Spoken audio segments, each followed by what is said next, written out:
Sementara itu, Universitas Warmadewa kembali mewisuda mahasiswanya pada pelaksanaan ke-58.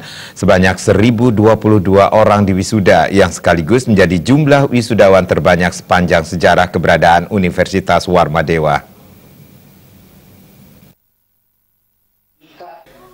Jumlah peserta wisuda terbanyak ini menjadikan pelaksanaan wisuda Unwar kali ini spektakuler.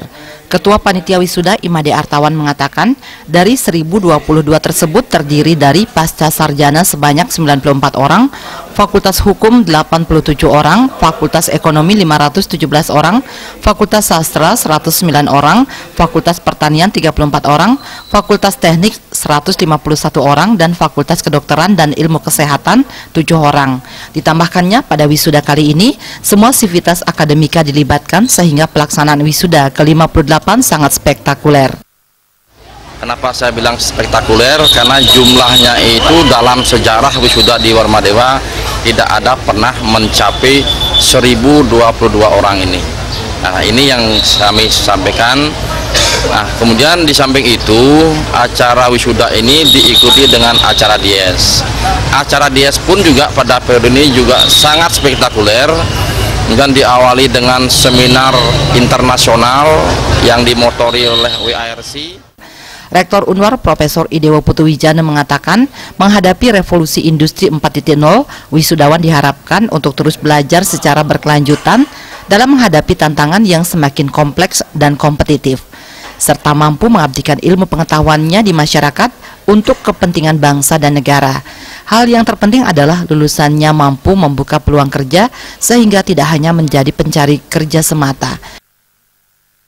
Ternyata 23% mahasiswa di Universitas Warmadewa telah menjadi pengusaha. Bisa sudah berpengalaman atau bahkan beberapa diantaranya baru startup. Tetapi mereka sudah mulai. Jadi angka 23% itu luar biasa tingginya. Karena secara nasional, wirausaha Indonesia proporsinya baru 3,6.